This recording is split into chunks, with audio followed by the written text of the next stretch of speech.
Well, after a break of a little over 2 months, the Bundesliga returns on Saturday, May the 16th. Full matches, no spectators. So two guys that know the Bundesliga as well as anyone I know, I want to introduce. We're going to have a good chat about this weekend coming up and some things MLS as well. First, Ian Joy, of his over 200 professional appearances as a player, a majority were in Germany with FC St. Pauli. He's currently an analyst for New York City FC.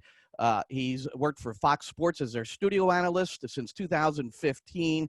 So certainly very much involved with the Bundesliga and some of the details there. Also with us today is Keith Costigan. Keith, I was unaware of this until about a month or so ago that I put him on my Sirius XM show, this coaching academy. The guy has his UEFA Pro. He's got his U.S. Soccer Federation A, 8 years of college coach, 3 years with an academy. Right now he's with the Ventura County Fusion. But most of you know him as the voice of Fox Sports, or for you Seattle Sounders fans, he is the voice of the Seattle Sounders. Keith Costigan. Ian and Keith, how are you? Good to see you.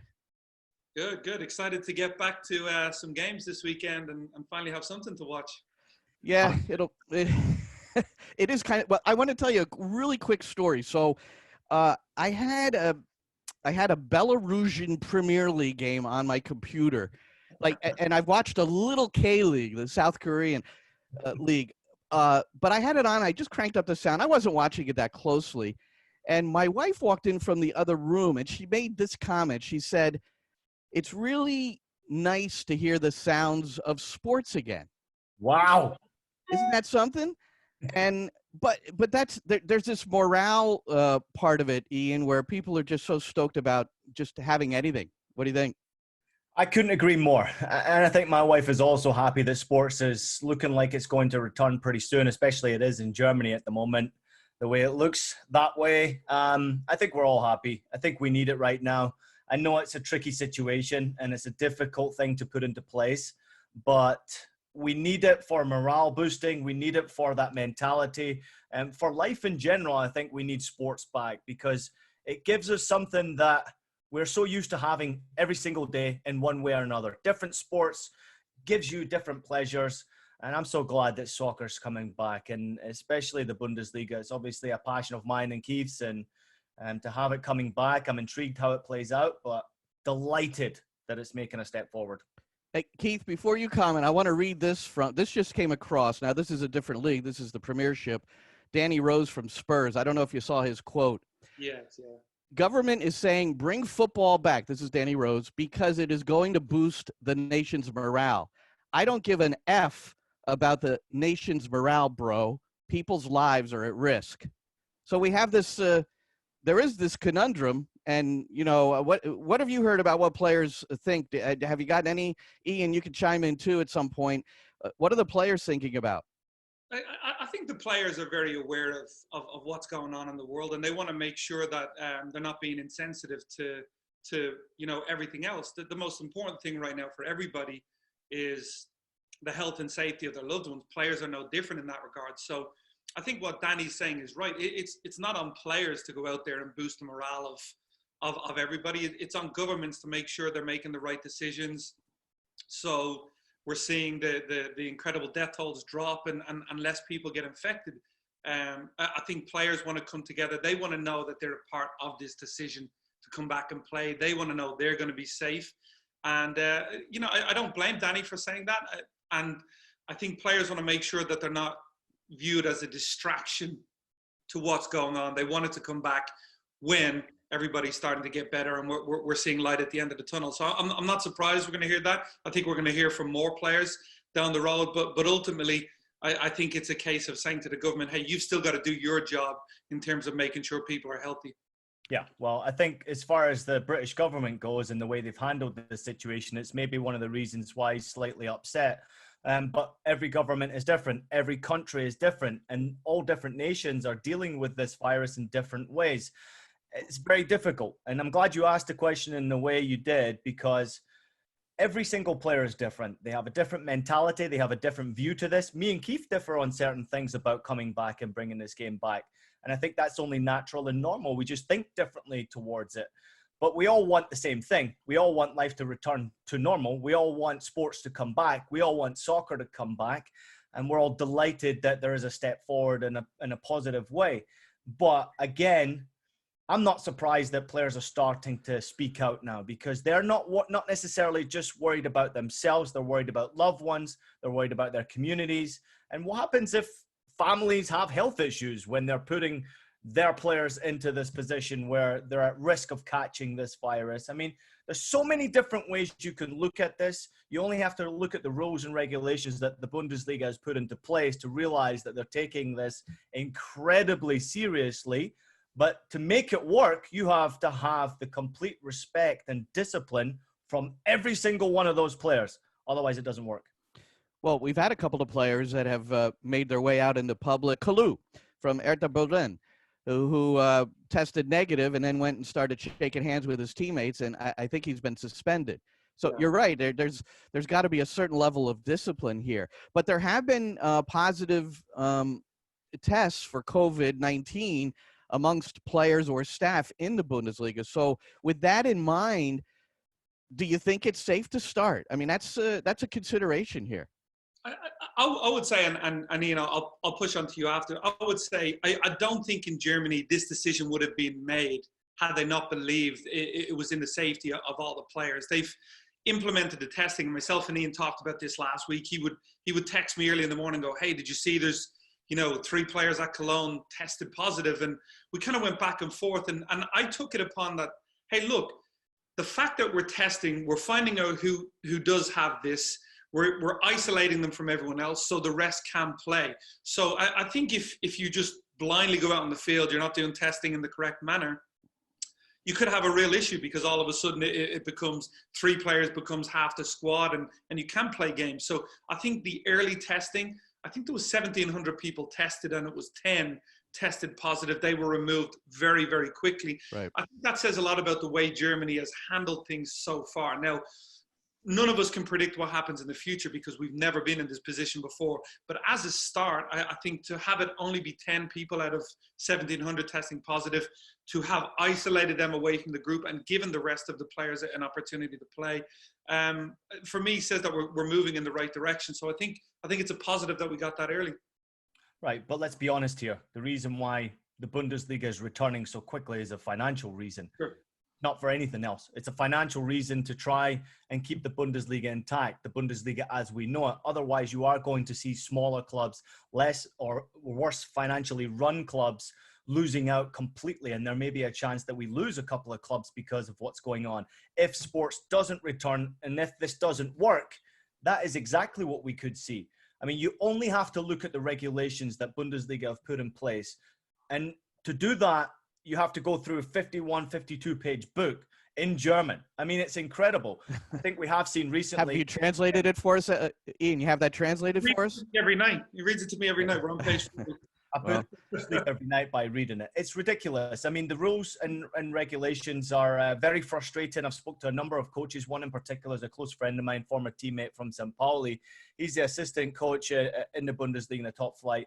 And he's frustrated because the rules and regulations that are put into place are endless. They have to do so many things to make this work. I mean, They have been asked to change their lifestyles, to be away from their families, to even put families at risk. They've been asked a lot of them to make this work. Now, my worry is that they're not communicating very well with the players. What do the players want? What do the coaches feel? Inside clubs, how do they feel? Bundesliga is just putting this in place and saying, this is what we've got. We got to get on with it. And I respect that 100%. Because I love the product. I love the Bundesliga greatly.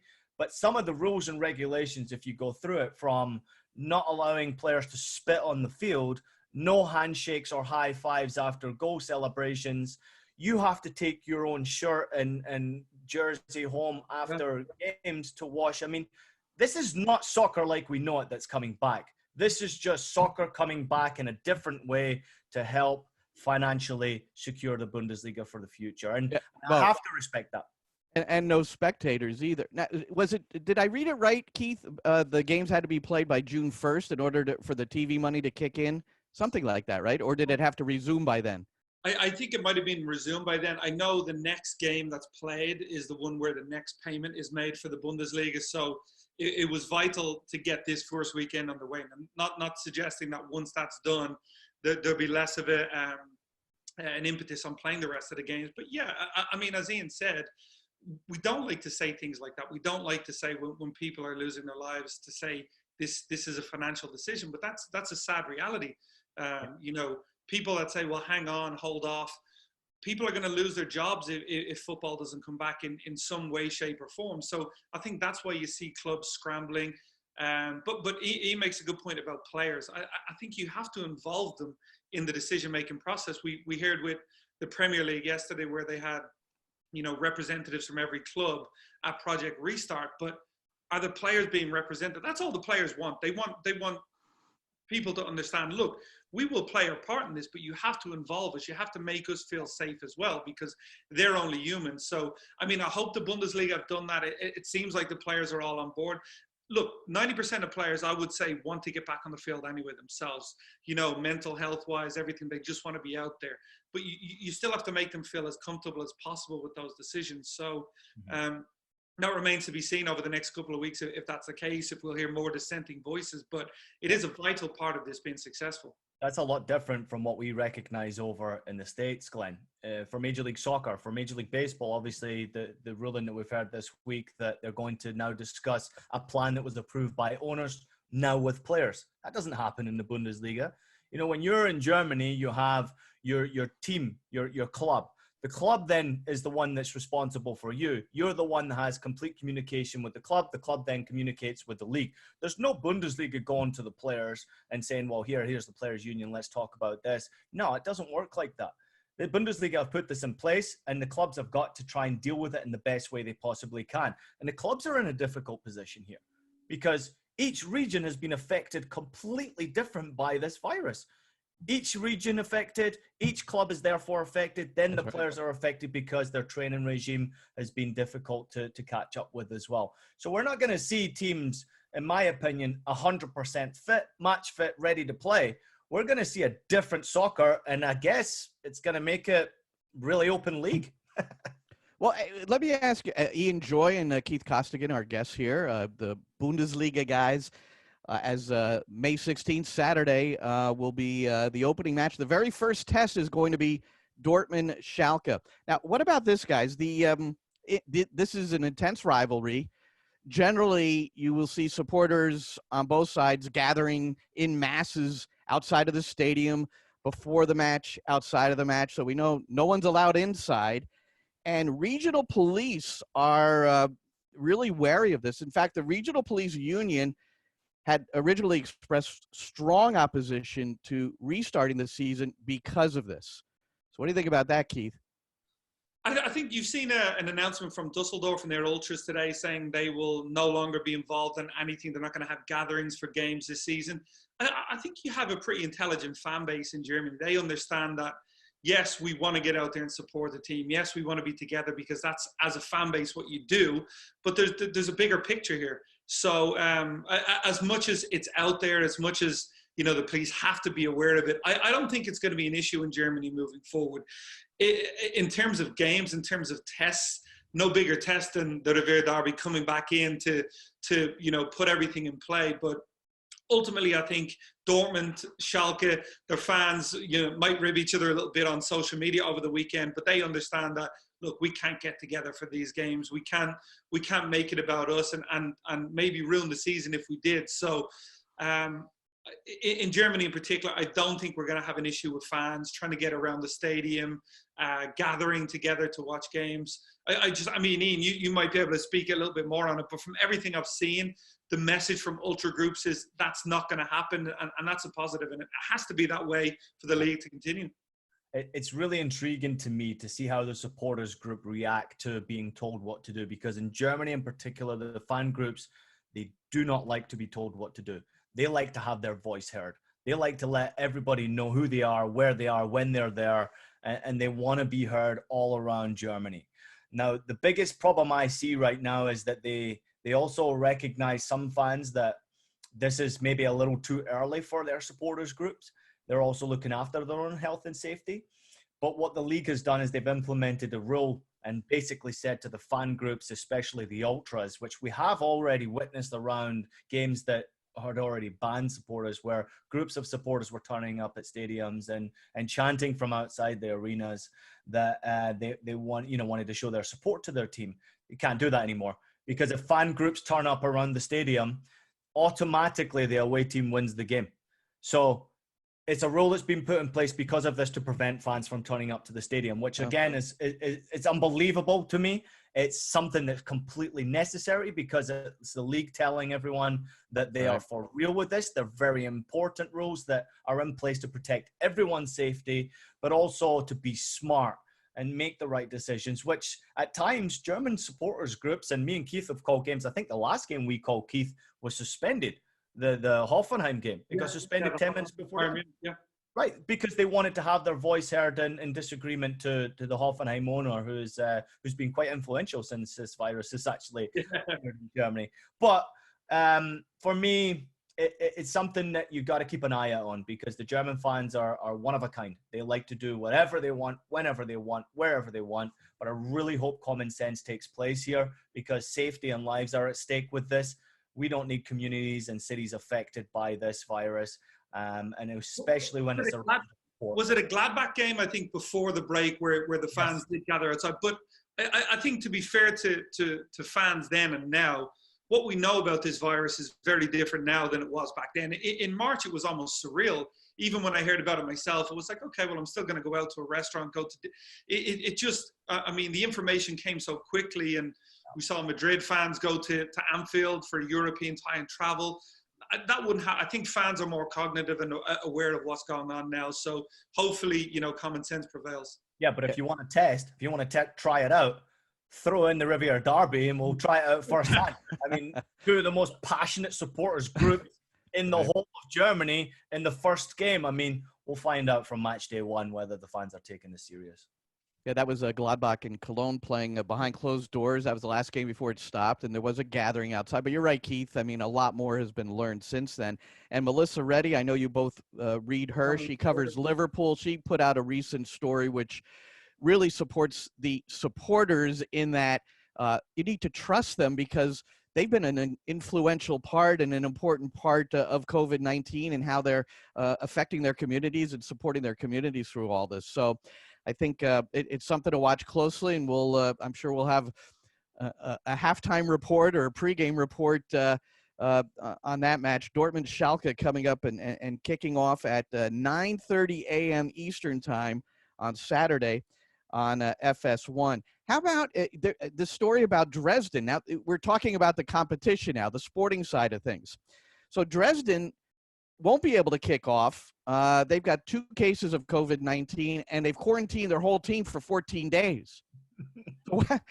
So how do they, and they're battling, they've got this relegation battle at the bottom of the table in 2 Bundesliga. So it's really, where it all ends up for them is pretty important. So yeah, who was it? Someone from Spain said, I'm kind of wary of the fact that it's the team bottom of the table that has the COVID test coming back positive. But he said to have, I think it was 5 in the end. He was like, to have that many, says the club weren't implementing the standards quite well. And I mean, Ian, maybe you can speak a little bit more on it, but we're going to have these issues. Next week we may have another player test positive. I think Bundesliga, their idea is not that nobody's going to ever, every game is going to be played at the right time. If it happens, if a team has to, we'll take them out for a couple of weeks, we'll bring them back in, and that's what you have to do. So there is going to be difficulties. There is going to be times when this happens. The key is just keep moving forward, and I think that's what the leagues are trying to do. But yeah, when that story comes out before you've even set foot on the field again, it gets people worried about what the future holds. Yeah, Keith's right. I think, we're going to see more of this, Glenn. It's inevitable. It's inevitable. There's no way that you can have, I think it's 322 people inside a stadium, and every single one of them stuck by the rules 100%. I just don't see it. And you've got that across every single stadium on a match day. And then where do they go after that? You know, the hotels that they're staying in. You know, the rooms are not even allowed to be clean that the players are staying in these hotel rooms, so that there's no interference from people outside.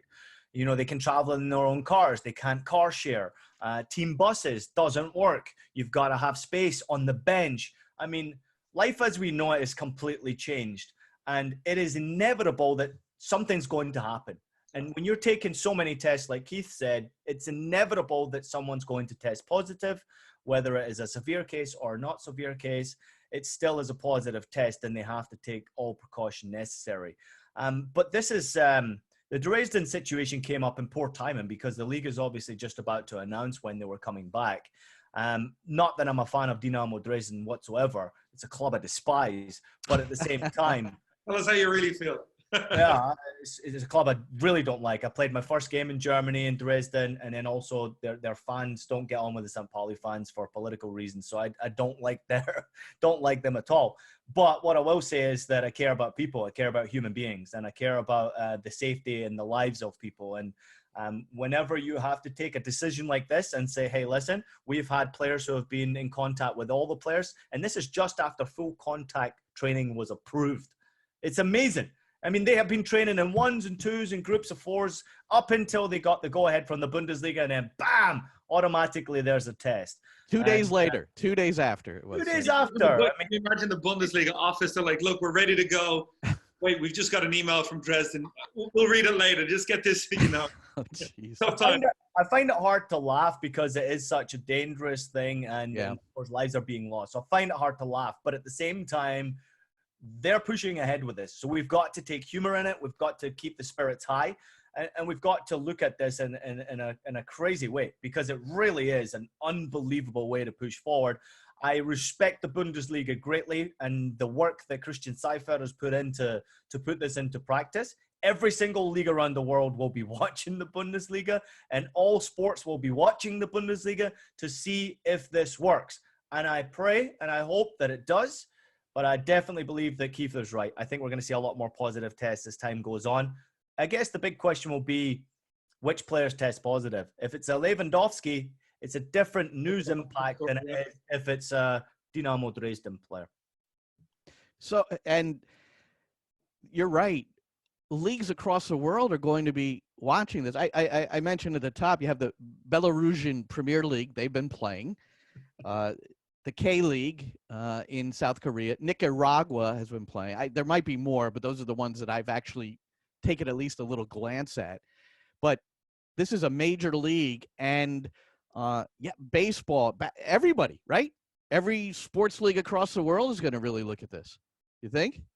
Yeah, I'm just picturing you two in your basements with the dodgy Belarusian connection. What are you doing down there, honey? Nothing. Go back to bed. But no, what was funny, Keith, is that I'm listening to the commentator. I'm thinking, oh my, where is he doing this game from? It really sounded like he was in his bathroom, and it turned out it was his living room or something. But it was.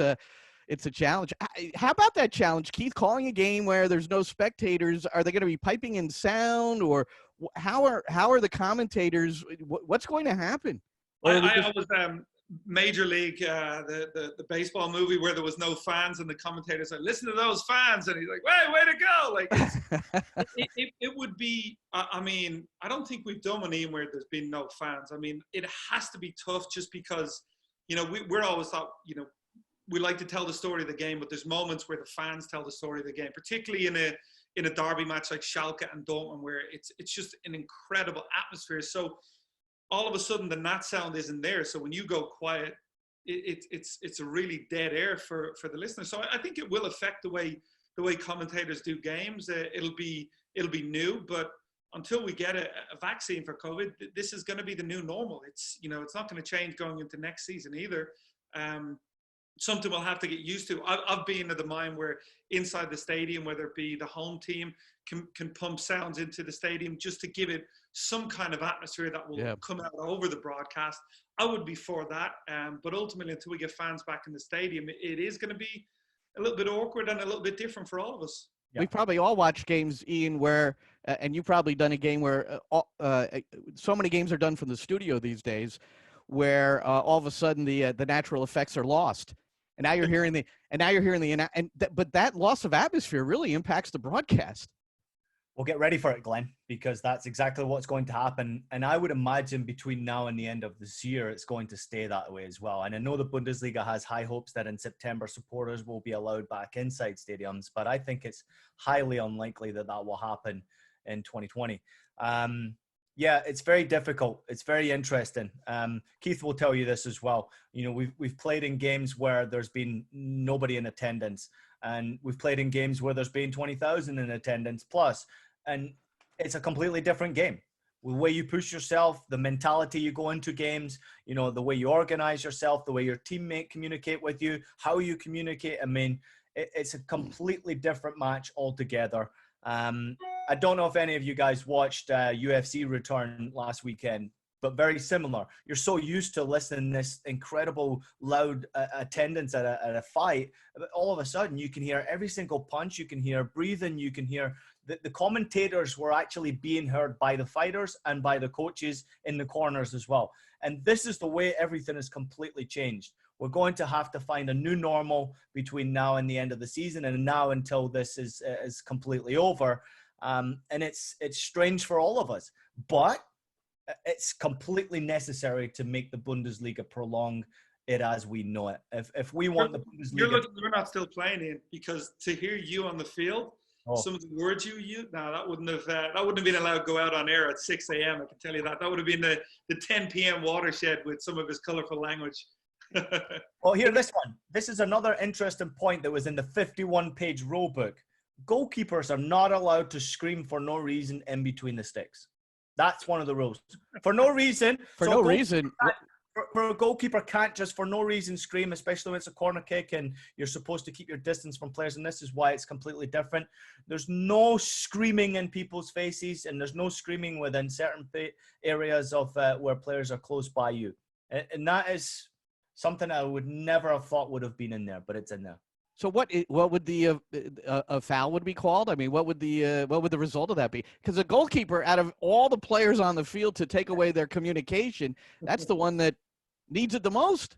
Yeah, I mean, you cannot play a game without communicating, as far as I'm concerned. I played the game mainly communicating than I did actually with the ball at my feet. And goalkeepers, they speak more than they actually have action in a game. So it's amazing. I mean, some of the rules, Glenn, you wouldn't believe. And it's mind-blowing to me that they're in place. But again, this is a new normal. We want soccer back. You know, it's a risk. It's a gamble. Bundesliga's taking a risk. But these are the rules. If you want soccer back, this is what's going to happen. And again, the players are going to have to change. And when you play a game, it's difficult because you forget everything. You forget the rules. You forget completely everything. It's going to be interesting, yeah.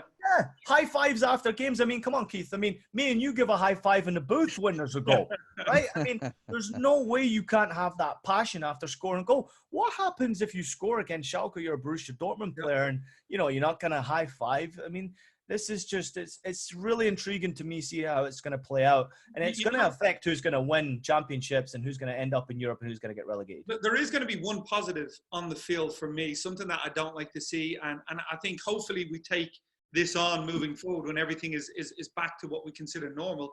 Is I don't think we'll see people surrounding the referee like we've seen in the past. Yeah, and we won't see players gathering together. And you know, I watch rugby, and you know, these guys go at it, but once the referee's making a decision, they back away, they abide by the decision. We're going to see a lot of that. I think that's important. I don't like to see players try to influence the referee, get in his face. We won't see that anymore.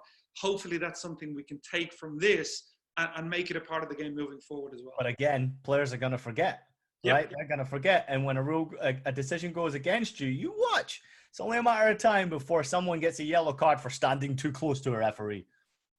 Wow. That's the new normal. But Keith, that's been one of my pet peeves for years, the enveloping of the referee after every call. You know, to me it was, well, we're not going to get into this too deep, but to me it's just the captain can speak. Anybody else comes within whatever distance, just book them. Bang with the yellow. How about How about allowing 2 additional substitutions? What do you guys think about that? Think that was necessary?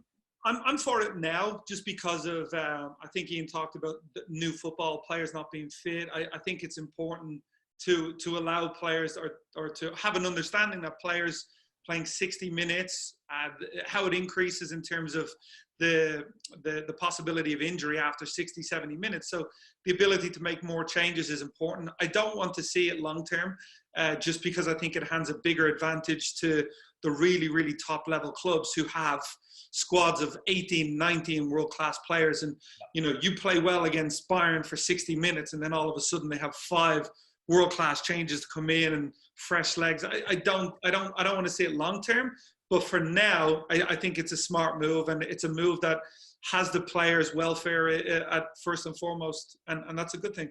Listen, Keith is a coach at heart, so that's why that answer took place right there. But at the same time, Keith would also like to make 5 changes. If you all of a sudden have a formation or an 11 that you put out there that wasn't quite working, you know, after 20 minutes, you could change 3 players out and still have 2 subs. So, I mean, it can work in your way as a coach as well. Listen, again, it's the new normal. It is a really interesting decision. I think it's a pretty good one because of the fitness and health of players. And it's also interesting to see with team selection how it's going to take place. You know, teams will find out, players will get tested the day before. Teams will find out at 10 o'clock in the morning of games whether the players have tested positive or not. And, you know, that will affect your team selection as well. If someone's not feeling up to scratch, or they have a higher temperature, or for whatever reason they've got to be a scratch, I think it's a good thing to have 5 substitutes in case players are not 100% on the field as well as games go on, because they've been asked a lot of the players. That's what I care about. I care about the players. You go out there, you play a game, 45 minutes in, you're tired, you speak to the coach at halftime, I'm not feeling 100%, 60 minutes in, you want to come out. You have a little bit of space there to make some changes. So I respect the decision, but I agree with Keith. I think it's got to go back to 3. Bundesliga commentators, Keith Costigan and Ian Joy with us. Gents, what about, let's get to the sporting side. Let's get to the pitch and the table, and it looks like Bayern, they have a somewhat commanding lead. I don't know if 4 points is commanding or not. They're looking for their 8th straight title. But before we get to that, Dortmund, Schalke, that's the first game. Everybody's going to be watching that game. That's going to be that'll be one of the larger audiences ever for a Bundesliga match, I would think, with everybody dying to watch soccer again. But it's this rivalry, and it features players on both sides that we have a great deal of interest in, Keith. Yeah, I think obviously the American touch on either side, with Gio Reyna, who we've talked to over the last couple of weeks, and I would imagine is itching to get back on the field. Weston McKennie, who I think is starting to find more of a role, more of a defined role under David Wagner. So that creates interest to us. But these 2 teams, I think Schalke have been so much better this year. They've shown they're moving in the right direction. They don't quite have the money of a Dortmund to go out and sign big name players, but they've been better footballing wise than they have been over the last couple of seasons. I know they finished second 2 years ago, but under Domenico Tedesco, it wasn't an easy style on the eye. This team plays a little bit better, but I think Dortmund over the last couple of weeks, bringing in Haaland, one of the top young strikers in world football, there's a feeling that, hey, look, maybe they're ready to challenge Bayern Munich. And I think Bayern were starting to hit their stride. They'd only dropped points in 1 game since December. So Bayern notoriously can be a little bit slow started. So I think it's important for Dortmund. You mentioned the lead. It's important for Dortmund to pick up 3 points this weekend if they want to be a challenger, because Bayern may drop points, but as the season goes along, Bayern will click into gear again. So this is vital for Dortmund to get 3 points. But in a derby, we saw last year they didn't in this fixture. It's easier said than done, but it's going to be a very entertaining match. Yeah, I agree. I think it's it's mouth-watering anytime these teams take place against once each other, they face each other. But after this whole pandemic and the break, it's even more mouth-watering to me. And I think that everybody's had an opportunity to sit back, to regenerate, to refresh. And depending on how training has gone for each individual club, it'll be interesting to see where the fitness levels are at, who's taking it more serious than others, because a lot of players are difficult to gel once again when you go through something like this. But I think Borussia Dortmund recognize that they've got to win this game to be able to challenge Bayern or Leipzig, whoever it may be, for the title. Bayern Munich would have won the title had the league just played out. They would have won it, no doubt in my mind.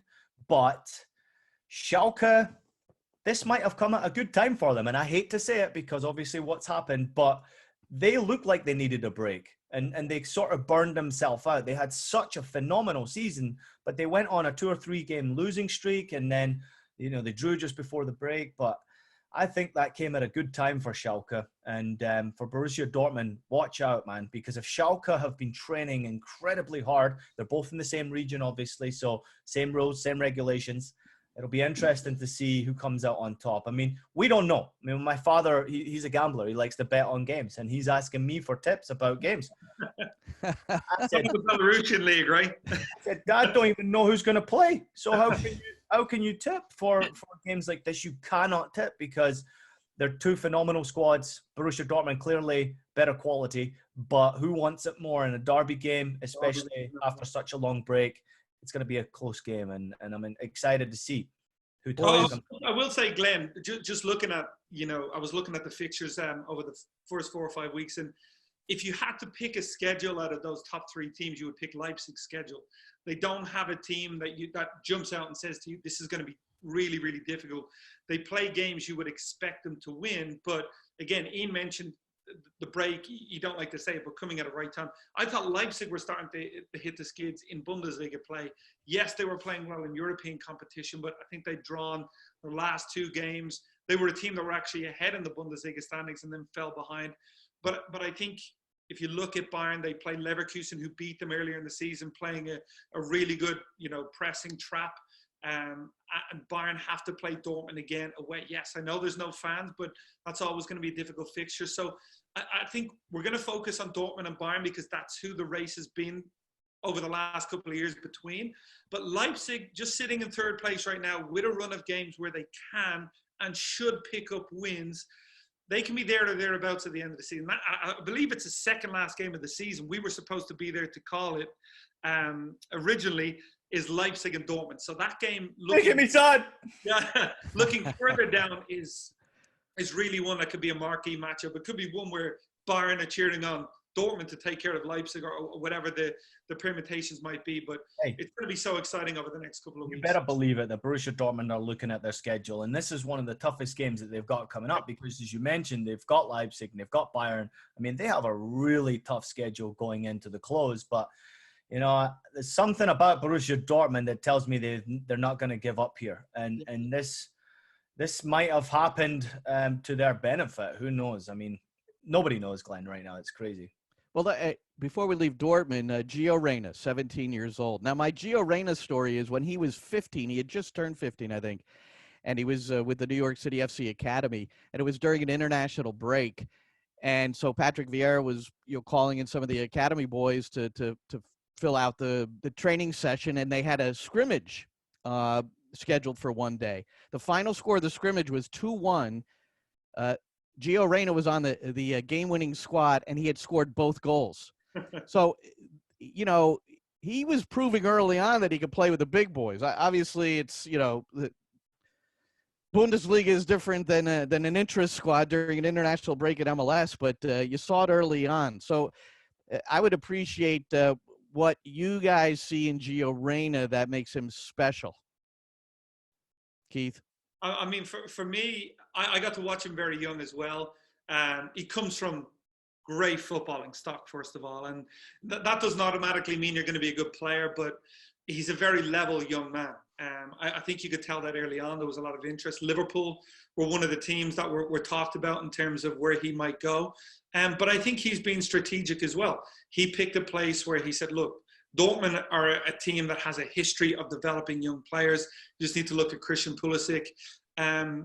So he picked a place where he could go, and he saw the steps that could be made. I think he can play underneath the strikers. He's not like your classic number 10, small and mobile. He's got power as well. He's got end product in terms of a goal-scoring ability. So I remember I was with Dortmund in preseason, and the coaching staff were like, wow, this guy, in Germany, they like that physical profile as well of what he brings. And I think for a 17-year-old, he can already compete at that end of the game. Technically, there's absolutely no doubt about what he brings. I think this is a star in the making. And what's most important is he has a dad who's been there before, who's over his shoulder saying, we're good, keep calm. This is all part of the business process of making those next steps. And that's allowed him to be in the position where he's in. So, Ian, I'm excited about watching him develop. And I think, you know, we talk about all the big name players at Dortmund. The fact that we expect him to be involved is testament to just how good he is. Yeah, I mean, I remember having a conversation with Claudio about Gio pretty early on when he moved over there, and he was already amazed at how quickly he wanted to make that decision to go over to Germany. And of course, Claudio had been there; he knew what it was like to play in Germany as well, so he had experience to lean on. But Christian Pulisic helps, Jadon Sancho helps, all the young players that go through Borussia Dortmund's academy, all the way back to Jovan Kirovski helps, because there's a link to Americans at Borussia Dortmund. There's a link to respect for young, talented players. And it's a phenomenal club that gives opportunity to players when they believe that they're good enough, not when they're old enough. And Gio Reyna has proven all of us right, because the rumors were there. And I know, Keith, you had seen him a lot earlier than I did, but the rumors were already there that this kid had talent. And he has really been an absolute star. Breaking into that Borussia Dortmund team is no easy feat. To be able to staying around that first team is incredible. And to all of a sudden be offered a new contract shows you the commitment from Borussia Dortmund as well. Of course, the transfer markets will change after the coronavirus, but for me, younger players are recognizing that Borussia Dortmund are building something pretty special. And these young guys, they have a culture there at Dortmund, and he fits perfectly in there. Learning the language, mixing in with the guys. And Claudio said to me, I'm so amazed at what he is doing and how well he is taking this. Being away from your family at a young age is not easy. Playing in the Bundesliga with that pressure on your shoulders is even more difficult. So I'm amazed, and his talent will shine through brightly. I would imagine the assist he had on Haaland's goal in the Champions League against PSG. We'll see many more of those, Keith, along the way, you would think. Yeah, it's amazing when you talk about teenagers, that front group. When I mentioned in preseason they were up in Seattle, and we had the chance to be around Claudio and around Gio. And one of the things that stood out was Gio went in and he came away after his first couple of sessions, and he had told his dad, Jadon Sancho's unbelievable. Like, you can't get the ball off this guy. And it's like what you said, if you go on Instagram or you see Gio on there, Jadon's making comments, they kind of back each other up. They like the fact that they're coming up together as a group. They have so much respect for each other as top young players. And I think when you have that healthy challenge amongst each other, everybody gets better. And, you know, I'm excited. Jadon Sancho, Haaland, Gio Reyna, all teenagers, and all could potentially be Bundesliga winners at the end of the season.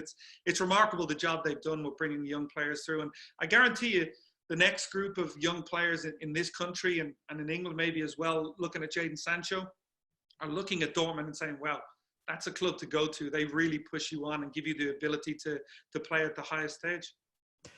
Well, we've got a couple of guys here, Keith Costigan and Ian Joy, who also commentate on Major League Soccer matches. Ian with the New York City FC and Keith with Seattle. So to close this, let's get a couple of MLS points in.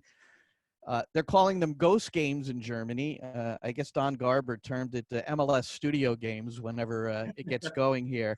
But there was Steve Goff on Monday Night Late put out a story suggesting that there's a proposal on the table to have all 26 teams go to Orlando and play at Disney World, that ESPN Wide World of Sports. And we've all been to that facility. It's a remarkable facility, and there's a multitude of fields. And but I took note of the fact that no families would be permitted with the players. And that's where you get to the side of things. It's it gets a little crazy there, because that sort of support is so important to a player. Ian, what's your reaction to that? Well, I'm a family man, of course, Glenn, as you know. I got 3 kids, so trying to take me away from my family is not very easy. Although after 2 months of being stuck with them, I couldn't wait. Listen, we're going to have to try and find a way to get Major League Soccer back. I don't know how that's going to be. And Keith was the one that actually brought this to my attention, that they were considering this tournament-style introduction. I think it's a great idea. Of course, when I look at the rules and regulations that the Bundesliga are implementing for bringing safety into the game when they bring it back, makes me think that it's going to be very difficult for Major League Soccer to pull something like that off. You know, not traveling together, staying in hotel rooms that are not going to be cleaned, not sitting close to each other. I mean, it's just like crazy rules and regulations. So how on earth they pull something like that off is going to be very, very interesting, but they're looking a little further down the line. So they've got a bit more time. I love the fact that Major League Soccer is trying to get creative with this, because they know it's important to try and get sports back. They know it's important to bring Major League Soccer back, but it's something I'm seeing different from MLS. MLS is normally the league that wants to do it first. They want to do it first before everybody else, but they're being very cautious here. They're being smart. They recognize that there's a number of areas in their league that have been really affected by this, including New York and, of course, Seattle, where Keith works, very greatly. So they've got to be very, very careful of how they implement soccer coming back, when it comes back, how it comes back. But they have my full support. No matter what they do in any single way, I support whatever decision Major League Soccer makes, because you can see they're thinking about it very carefully. Keith, the size of the country really does make it more difficult to figure out when to start. I mean, right now you've got the individual workouts, which are permitted, but not every club is partaking in that. Some players aren't permitted at the facility because New York City, for instance, there are still guidelines which stay at home and you're not allowed. You're not allowed to go. I'm just trying to picture Ian Joy individual training when he'd have no one to kick. So what's the point in practice for you? I'd be injured myself. No, but I think you mentioned, you used the word for me, which MLS has been since its inception, is creative. And Don Garber is never afraid to think outside the box. And I think you have to at this stage, because if you're simply waiting for the normal to return, we could be waiting a long time. So I like that Don is open to these ideas and these suggestions. And Glenn, you just mentioned the size of the country. It's the equivalent of all of Europe having a league, and you know, teams in Germany having to fly to England and Spain and play. It's going to be very difficult. So the idea that we get a group of teams together in one area and limited travel, I think is a concept that could work. The issue, of course, is that the TV contracts for MLS aren't as big as the TV contracts for European leagues, and we rely so much on game day revenue, you know, in MLS. So it's a big blow to not have fans there. But we also remember, when people say football without fans, I always say, well, look, there's always fans watching on TV. So you're still trying to reach your fans. You're trying to give something to your fans. And again, I'll always applaud MLS in regards to thinking outside the box, coming up with solutions. And I think we're still in that process right now. It's still May. I wouldn't imagine we'll be back on the field until, you know, maybe early July. But I think the Orlando one right now might be the leader in the clubhouse in terms of getting everybody back on the field and actually getting games that matter to our eyes on television. You brought it up to me when we were talking about it. Like, there seems to be a rush for leagues to finish or cancel the league and just crown a champion. There's no rush here. You know, it's just time that's passing by. You know, it's unfortunate what's happened. Nobody could have predicted this. So it's a new normal for a lot of us. And it's a new idea that's going to have to be created for us to finish these leagues. There's no rush. Finish what you started. Now, Major League Soccer has a benefit because they'd only just started. I think, 4 games in? I can't remember. Well, if Seattle were top, I'm good with ending it and giving up the championship, if that's what you guys want to do. But when you're 3 or 4 games in, you're not really invested into already have won a championship or already ending up in an Eastern Conference champion or whatever it is. You've got plenty of time to play out. So Major League Soccer has a benefit here. They can restructure somewhat, maybe play just an Eastern Conference and a Western Conference, play the local teams, stay close by to actually have and crown a champion, and eventually some way find a way to have a season that looks somewhat normal. But there's no rush here. You know, I would like Major League Soccer to take their time. I would have obviously liked Bundesliga to take their time as well. But I understand there's financial implications and there's a desperate need for them to bring it back. You know, there's no doubt that owners will put pressure on Major League Soccer to bring it back because they're losing money greatly. But I think we need to just see a season play out in safety when it's ready. I would like to see supporters in attendance as well. Now, if you have to go through mini tournaments to get there, if it's July and August, September before the season begins, then so be it. And I think that's the right way to really approach this for sports in the US. For once, the MLS schedule, there's an advantage to having it different than the European schedule, where there may be time. There's even discussions of concluding the season in January in 2021. So who knows? One final thing, Ian, another thing that came out this week is that Major League Soccer has made a proposal to the MLS Players Association about a 20% pay cut across the board, meaning the player making $4 million will be cut 20%, and the player making $65,000 will be cut 20%. So curious what your reaction to that was.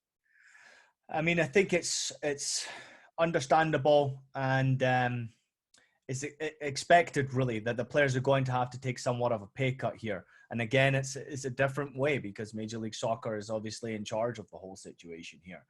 I don't know personally how I would take it, being told if I was on an $80,000 contract to take the same pay cut that someone was on $4 million, but maybe that's fair. You know, if that player was worth more, then maybe you should have had a better agent or got a better contract. But at the same time, you're expecting players to live under difficult circumstances, away from families. They're asking a lot of players. If you're bringing sports back, you're asking a tremendous amount from players to be away from families, put families at risk, to take tests left, right, and center. I mean, you're asking a great deal of players. So trying to get the players on board with this will be difficult. But also, Glenn, because of those smaller contracts, a lot of players are desperate and financially need to get back playing again. So right. I just looked at the way I looked at it, Ian, from a New York City perspective. Let's say you've got Maxi Morales close to $3 million a year, whatever his contract is. So you take 20% of that, he's going to be fine. Joe Scally makes what, 60 grand, 65. You take 20% of that, and now it's, it might be a little bit more difficult living arrangement. There's some very young families with players who make very little. So that's the thing that caught me a bit. But you're right. You got to get back and play. You have to communicate with your players.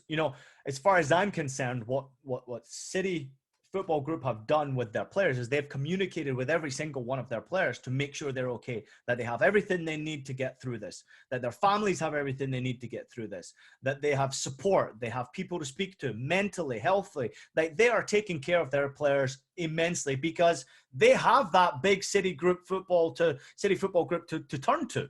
But when you're looking at a Real Salt Lake, for example, it's a completely different story where you've got people being laid off, jobs, people not getting paid. I mean, there's no real support for players. You have an owner who's a little bit loopy. I mean, it's really difficult, and every single situation is different. So I don't know how this is going to play out as far as the players are concerned. I care about them immensely because I want them to be looked after. But we're in unprecedented times, and players recognize the importance of getting sports back for their own mentalities, for their own pockets as well, and their livelihoods. So I'm intrigued. I will say this, Glenn. I think, first of all, for me, there has to be a floor put on what level you take 20% off. Under a certain number, players earning 60, 80, 100,000 shouldn't be cut, because in the grand scheme of things, what is that money going to do for the club? It's not a lot, but it is a lot to a player who's only earning that amount of money. But also, I would say, players at the top end, if I'm earning 3 or 4 million, I want to know where that money that I'm not getting is going to go. And I think you see that in leagues in Europe as well. They're saying, hang on, you're not just going to take money off us and we're the only ones that take a hit.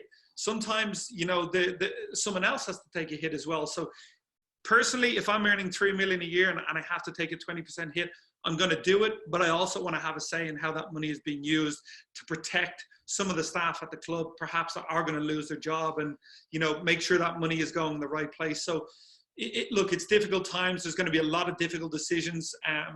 I feel for the owners too, because it's not easy for them and the stress they're under, but I think players earning 60, 80, 100,000 a year. I know some other people may say, wow, that's more money than a regular job. But at the same time, these players have bills as well. They have, they have to pay their mortgages or their rent. And I think we have to look out for them as a whole group too. So I'd rather see those players not be affected by what's going on right now. Sorry, I didn't mean to interrupt there, but you know what we're really finding out, Keith and Glenn, is that we're finding out which clubs are well run, which clubs are not well run. We're finding out which players are looking after themselves, which players are not looking after themselves. I mean, I'm recognizing it even, with Fox Sports recently, how big networks handle situations like this, how they take care of their people or they don't take care of their people. We're finding out who cares and who doesn't care, who cares more about the financial implications of this and who actually cares more about the human side of things. And, I've been really impressed with some clubs in Major League Soccer, and I've been really disappointed with a lot of clubs in Major League Soccer with the way they've dealt with this. But it's a difficult time right now. And for Major League Soccer clubs to still exist, they're going to have to sometimes take the harshest of decisions. So intrigued again to see how it plays out. The boys, really happy that we got together like this. It was fun to chat about this. And normal, isn't it? Yeah. That's true. But the generosity of your time is greatly appreciated to really get a good feel as to what to expect this weekend and looking at a lot of different angles. And you're both welcome to come to Central Jersey to play in the wiffle ball golf round on my front yard. I could set up a few holes and we'll really get it done. And but hopefully we're on the big course together someday too. I hope we can all take you up on that offer as soon as possible. I really do hope we're back to normal. But Glenn, you're an absolute legend in our field and in what you do in terms of the coaching education side as well. So absolute pleasure to spend time with you. Thanks. Well, TV commentators, Keith Costigan, Ian Joy. We'll see you soon, boys. And I guess enjoy the hot coffee and the games this weekend. You too, Glenn. Thanks. Thanks, guys.